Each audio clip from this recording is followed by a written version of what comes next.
Praise the Lord. ஆண்டவரும் அருமை இரட்சகருமாகிய இயேசு கிறிஸ்துவின் இனிய நாமத்தினாலே உங்களை யாவரையும் நாங்கள் வாழ்த்தி ஆசீர்வதிக்கிறோம். கர்த்தர் தாமே உங்களை ஆசீர்வதிப்பாராக. இன்றைய தேவ வார்த்தை சங்கீதம் 146வது அதிகாரம் 5வது வசனமும் 6வது வசனமும் சொல்லுகிறது பாருங்க.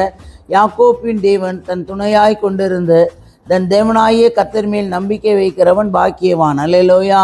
பாருங்க, யாக்கோப்பின் தேவனை தன் துணையாக, அப்போ ஆண்டவராகிய இயேசு கிறிஸ்துவுடைய துணையாக கொண்டிருக்கிற தன் தேவனாகிய கர்த்தர் மேல், அப்போ அவங்களுடைய கர்த்தர் மேலே நம்பிக்கை வைக்கிறவன் யாரா?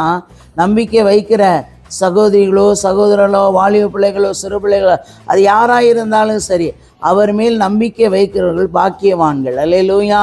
அப்போ உங்களுடைய பாக்கியவான்களாய் பாக்கியவதிகளாய் கர்த்தர் உங்களை மாற்றி உயர்த்துகிற தேவனாய் இருக்கிறார். அது மட்டும் இல்லை, அவர் வானத்தையும் பூமியையும் சமுத்திரத்தையும் அவையிலுள்ள யாவையும் உண்டாக்கினவர். அவர் என்றென்றைக்கும் உண்மை காக்கிறார். அல்லேலூயா. பாருங்க, உண்மையை காக்கிறவர். அல்லேலூயா. நல்லா கவனிங்க. அவர் வானத்தையும் பூமியும் சமுத்திரத்தையும் அவையிலுள்ள யாவையும் உண்டாக்கினவரா. அல்லேலூயா. அப்போ அவர் என்றென்றைக்கும் நல்லா கவனிங்க, உண்மையை காக்கிறவராயிருக்கிறார்.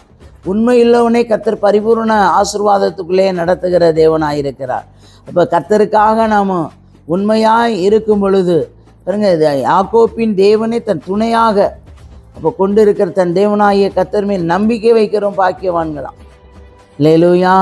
அது மாத்திரமில்லை, வானத்தையும் பூமியும் சமுத்திரத்தையும் அவையில் உள்ள யாவையும் உண்டாக்கினவர். ஆமென். எல்லாவற்றையும் உண்டாக்கின தேவன் அவர் என்றென்றைக்கும் உண்மையை காக்கிறவராக இருக்கிறார். உங்களை காத்து நடத்துகிற தேவனாக இருக்கிறார். உங்களை காண்கிற தேவனாக இருக்கிறார். உங்களை ஆதரிக்கிற தேவனாய் இருக்கிறார். இந்த வார்த்தையின்படி உங்களை கர்த்தர் நடத்துவாராக. தகப்பனே மை துதிக்கிறோம், சோத்திரம். கர்த்தாவே சர்வபலம் இல்லை தெய்வமே மை துதிக்கிறோம், சோத்திரையா. நீட்டும் இன்றும் மாறாத எங்களுடைய நல்ல தகப்பனோட பரிசுத்தம் உள்ள கரத்தில் ஒரு விஷயங்களை தாழ்த்தி எங்களுடைய பொறுப்பாத்தில் தரும் தேவன் பொறுப்படுங்க, ஆசீர்வதி. இயேசுவின் நாமத்தில் வென்று கொள்கிறோம் எங்கள் ஜீவனுள்ள நல்ல பிதாவே. ஆமேன், ஆமேன்.